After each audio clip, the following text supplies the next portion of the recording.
औज़ुबिल्लाहि मिनश्शैतानिर्रजीम बिस्मिल्लाहिर्रहमानिर्रहीम। अस्सलामु अलैकुम वरहमतुल्लाहि वबरकातुहू।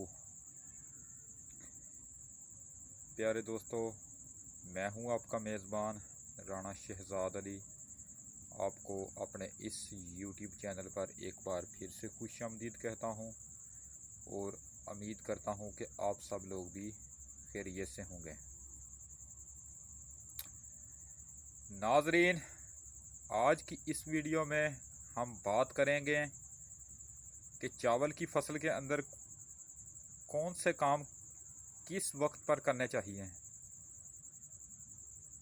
काश्तकार दोस्तों, धान की फसल के अंदर हमारे काश्तकार दोस्त जो हैं वो मुख्तलिफ़ काम कर रहे होते हैं, जैसा कि खादों का इस्तेमाल करते हैं, जड़ी बूटी मार जहरों का इस्तेमाल करते हैं, दानेदार जहरों का इस्तेमाल करते हैं और मुख्तलिफ़ केमिकल्स का भी इस्तेमाल करते हैं।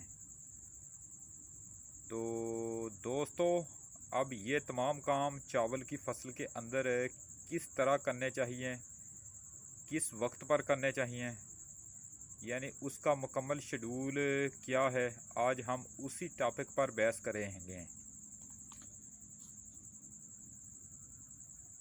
काश्तकार दोस्तों, चावल की फसल के अंदर पहला दिन वो होता है जब आप खादों का इस्तेमाल कर रहे होते हैं।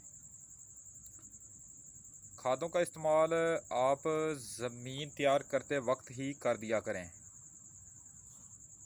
अगर आप कद्दू के ज़रिए ज़मीन को तैयार करते हैं तो जब आपकी ज़मीन कद्दू हो जाए और आखिरी हल सुहागा लगाने लगें तो उस वक्त आप 1.5 बोरी DAP, 1 बोरी SOP और उसके साथ 3 किलोग्राम सोना बुरान और उसके साथ आप आधा बैग यूरिया का मिला सकते हैं। उन चारों चीज़ों को मिक्स करके आप अपने खेत में उसका छटा कर दें। तो उसके बाद आप चावल की पनीरी को खेत के अंदर शिफ्ट कर दें। पनीरी शिफ्ट करने के बाद 2 से 3 दिन के अंदर आपने जड़ी बूटी मार जहरों का स्प्रे करना होता है। ये जड़ी बूटियाँ वो होती हैं जिनको आप अगाऊ से पहले कंट्रोल कर रहे होते हैं। आपने जड़ी बूटी मार जहर का स्प्रे अपने खेत के अंदर खड़े पानी में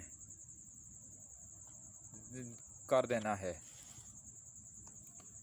उसके बाद जब आपकी फसल 10 से 12 दिन की हो जाए तो फिर आप अपने खेत में जिंक का इस्तेमाल कर दें, क्योंकि हमारी फसलों में जिंक की कमी पाई जाती है और चावल की फसल को तो और भी ज़्यादा जिंक की ज़रूरत होती है। अगर आप जिंक का इस्तेमाल नहीं करते तो फिर आप एक अच्छी पैदावार नहीं ले सकते। काश्तकार दोस्तों, अगर आपके पास 33% वाला जिंक मौजूद है तो फिर आप 6 किलोग्राम फ़ी एकड़ के हिसाब से उसका खेत में छटा कर दें। उसी तरह अगर आपके पास 27% वाला जिंक मौजूद है तो फिर आप उसका 7 किलोग्राम फ़ी एकड़ के हिसाब से छटा कर दें। अगर आपके पास 21% वाला जिंक मौजूद है तो फिर आप उसका 10 किलोग्राम फ़ी एकड़ के हिसाब से छटा कर दें। जब आपकी फसल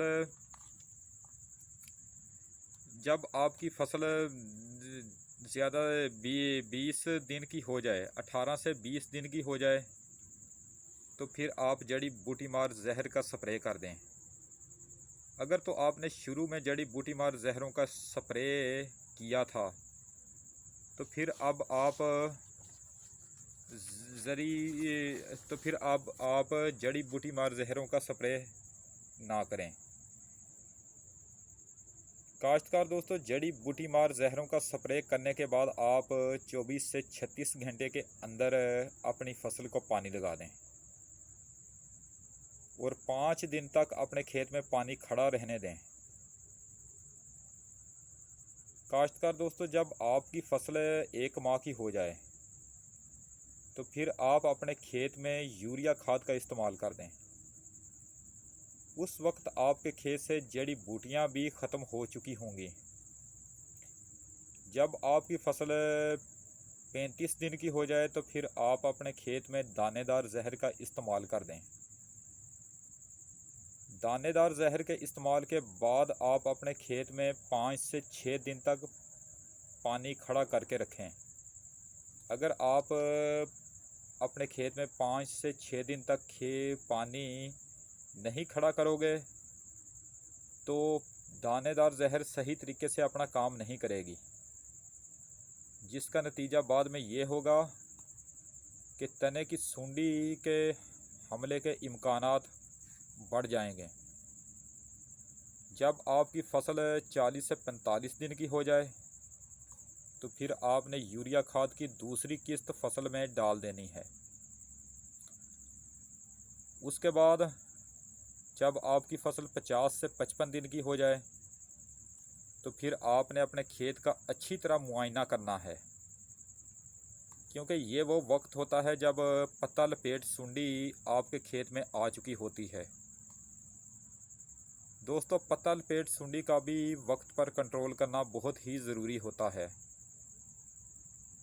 अगर आप उसको वक्त पर कंट्रोल नहीं करोगे तो फिर आप सारी फसल, आपकी जो फसल है वो सारी बेरौनक हो जाती है।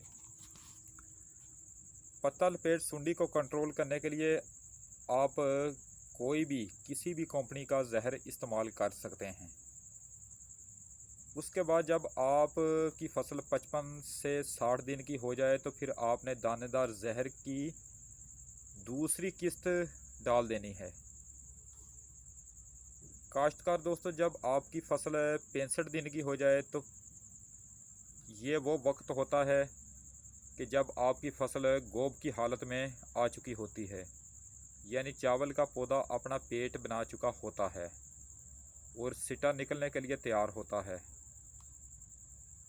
तो दोस्तों, उस वक्त आप अपने खेत में पोटाश का स्प्रे या पोटाश की खाद का भी इस्तेमाल कर सकते हैं। उसके साथ ही आप उस वक्त बुरान और फंजीसाइड स्प्रे का भी इस्तेमाल करें, क्योंकि ये पॉलिनेशन के अमल को बढ़ाती हैं। उन दोनों जहरों का स्प्रे दोनों को मिलाकर करें, फंजीसाइड और बुरान, इन दोनों को मिलाकर इसका स्प्रे करें, क्योंकि ये पॉलिनेशन के अमल को बढ़ाती हैं। एक और अहम बात, आप 60 दिन की फसल से लेकर 75 दिन की फसल में यानी 15 दिन तक पानी खड़ा रखें।